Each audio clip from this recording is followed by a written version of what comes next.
Assalamualaikum warahmatullahi wabarakatuh. Perkenalkan, nama saya Natasha Intan Pritasari dari SGD 14 Urogenital. Di sini saya akan menjelaskan mengenai tuba uterina dan perbedaan pelvis antara laki-laki dan perempuan. Jadi di sini saya akan menjelaskan mengenai tuba uterina atau salping atau tuba falopi. Jadi sebelumnya organa genitalia dari wanita itu ada dua, ada yang interna dan ada yang eksterna. Lah untuk yang interna itu ada tuba falopi, kemudian ada ovarium, kemudian ada uterus, dan kemudian ada vagina. Nah di sini saya akan menjelaskan yang mengenai tuba uterina atau salping atau tuba falopi. Jadi tuba uterina sendiri ini dia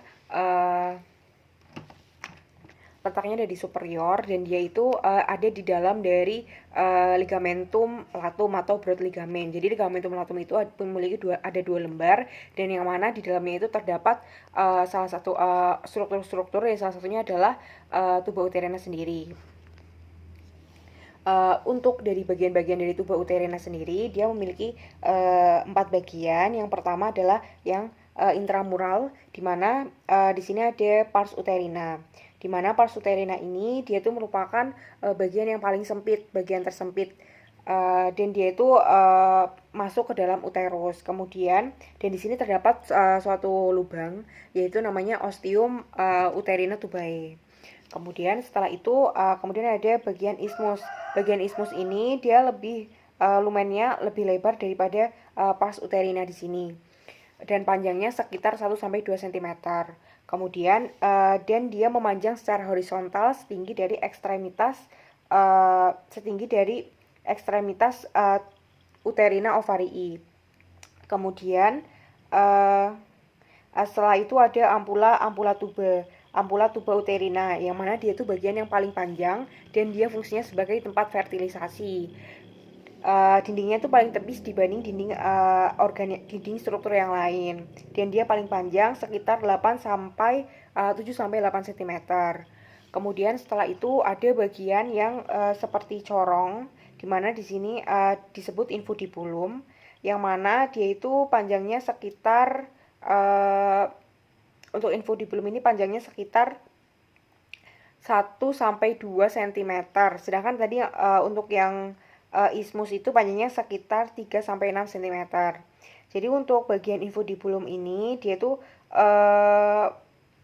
bentuknya seperti corong dan dia itu seperti menempel pada bagian ovarium margo mesovaricus, menempel pada ovarium margo mesovaricus dan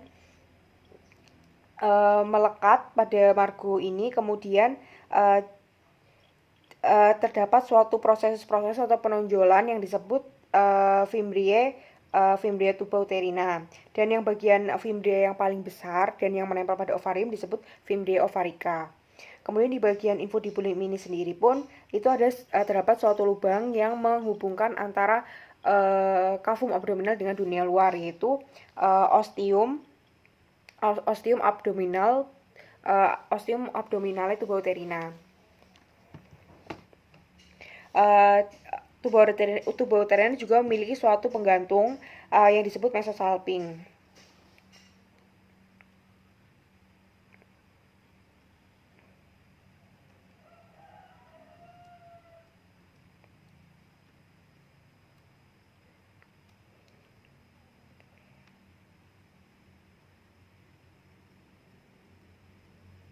Ini adalah bagian infundibulum dari tuba uterina, yang mana di sini terdapat suatu ostium atau lubang yang menghubungkan antara dunia luar dengan kavum abdominal, yaitu adalah ostium abdominal tuba uterina. Di yang mana apabila ada peradangan pada bagian vagina atau bagian tuba uterina, misalkan ada salpingitis atau vaginitis, itu juga bisa menyebabkan infeksi atau peradangan pada bagian kavum abdomen, sehingga bisa menyebabkan peritonitis juga karena adanya hubungan antara organ genitalia interna ini dengan kavum abdomen. Selain itu juga apabila Sebaliknya juga, apabila ada infeksi pada bagian cavum abdomen juga bisa menyebabkan terjadinya infeksi pada si tuba uterina, sehingga bisa menyebabkan salpingitis juga. Dan apabila ada sumbatan di tuba uterina sendiri bisa menyebabkan kemandulan pada wanita atau infertilitas. Misalkan pada kasus-kasus seperti adanya obstruksi atau kemudian ada kistik atau tumor, sehingga bisa menyebabkan adanya infertilitas pada wanita.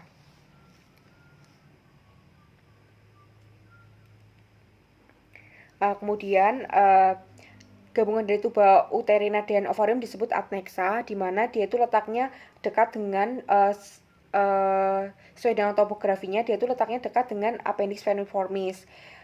Oleh karena itu, apabila ada peradangan pada tuba uterina atau salpingitis, itu menyebabkan nyerinya itu pada nyeri kuadran kanan bawah, sama seperti ketika adanya peradangan pada appendix atau pada kasus appendicitis.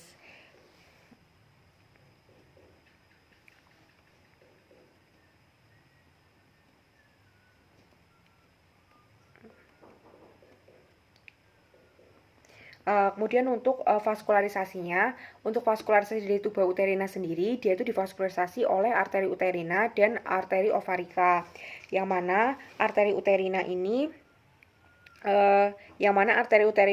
dia itu nanti dia akan bercabang menjadi dua ramus, yaitu ada ramus tubarius dan ramus ovaricus, yang mana ramus tubarius ini nanti dia akan memperdarai bagian tuba uterina.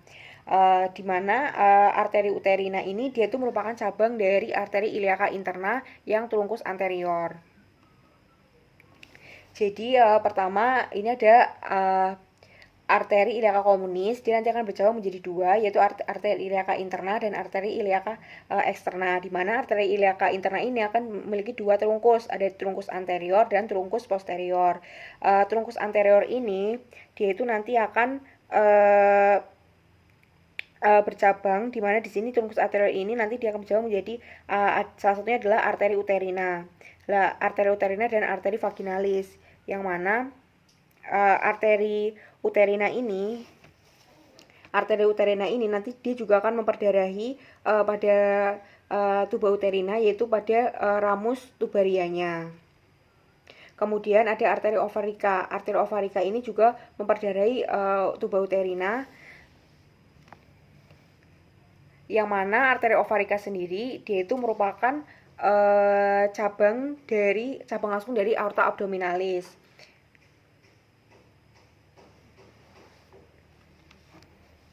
Kemudian untuk inervasinya itu untuk tuba uterina ini dia diinervasi oleh plexus ovaricus dan sebagian dari plexus uterina. Dan untuk serabut aferennya yaitu pada nervus thoracica 11 sampai 12 dan nervi lumbalis 1.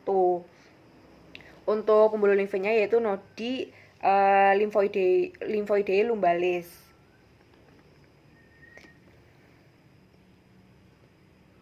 Dan misalkan pada kasus apabila terdapat misalkan pasien itu ingin mencegah dari kehamilan, mungkin bisa dilakukan ligasi pada tuba uterinanya. Jadi sehingga nanti tidak akan terjadi proses pembuahan, tapi wanitanya tetap ada proses menstruasi, tapi dia tidak akan bisa mengalami pembuahan atau fertilisasi karena tidak ada tempat untuk fertilisasinya karena sudah dialami ligasi.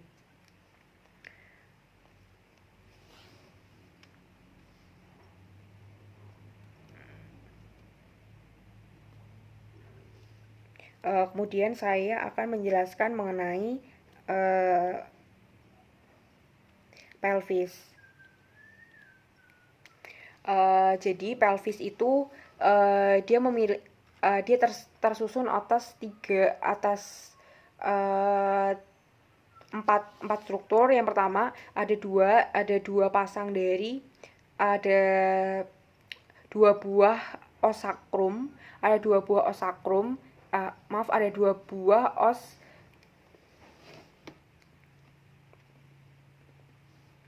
Pertama ada osakrum, kemudian oskoksigis, sama ada dua oskokse kanan kiri.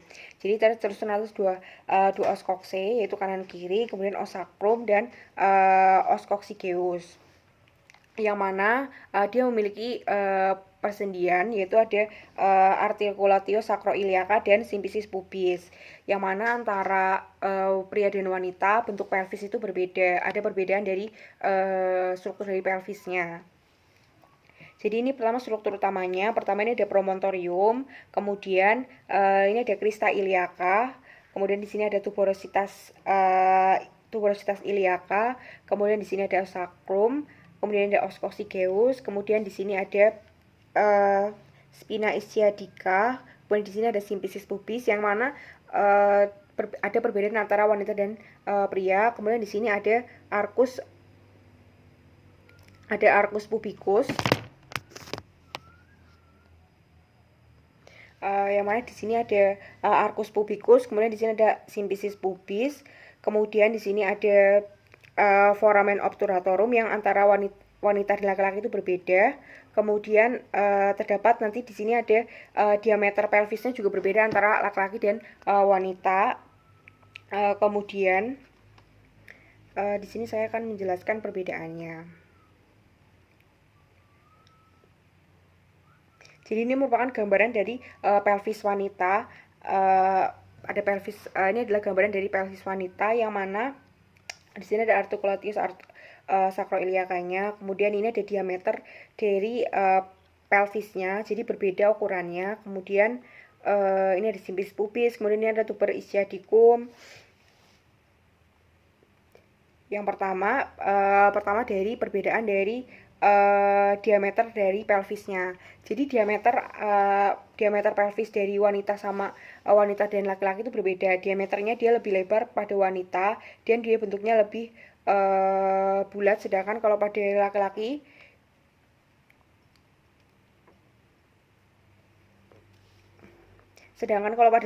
dia lebih sempit. Kemudian di sini ada spina ischiadicanya. Untuk spina ischiadicanya pada wanita itu dia lebih lebar jaraknya lebih lebar, sedangkan pada laki-laki dia lebih sempit. Kemudian pada osakrumnya pada laki-laki dia itu lebih lebar dan lebih melengkung, sedangkan pada wanita dia itu lebih tidak melengkung dan lebih lebar pada laki-laki. Kemudian jarak antara untuk arcus pubicumnya dia itu pada wanita dia lebih lebar, bentuknya sama-sama V tapi lebih lebar, yaitu sudutnya itu sekitar pada wanita 80 sampai 85 derajat, sedangkan pada laki-laki dia lebih sempit. Jadi bentuk V tapi lebih sempit, jadi sekitar 50 sampai 60 derajat. Kemudian untuk crista iliacanya, pada laki-laki crista iliacanya dia tuh lebih melengkung dan jaraknya itu lebih lebar. Sedangkan pada wanita dia itu crista iliacanya dia tuh lebih tidak melengkung dan jaraknya lebih sempit. Kemudian dari acetabulumnya pada laki-laki dia itu lebih dalam, kemudian sedangkan pada wanita itu lebih dangkal.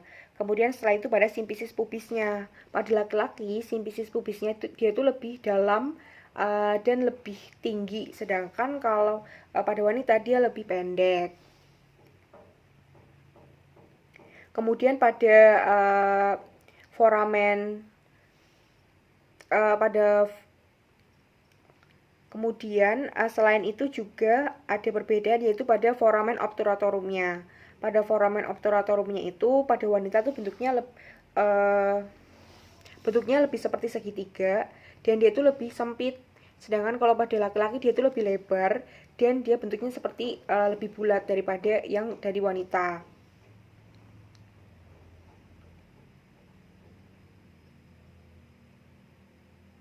Untuk diameter pelvisnya dia lebih lebar dari wanita, lebih lebar daripada laki-laki. Kemudian jarak dari tuber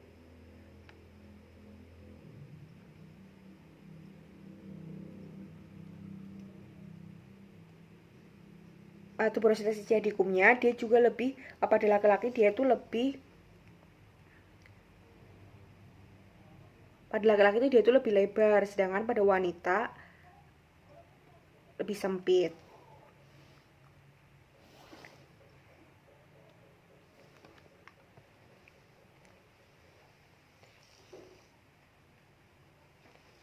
uh, Alhamdulillah, alhamdulillahirobbilalamin. uh, ini yang bisa saya sampaikan. Semoga bisa bermanfaat, dan apabila ada kesalahan kata atau kekurangan, saya mohon maaf. Terima kasih. Wassalamualaikum warahmatullahi wabarakatuh.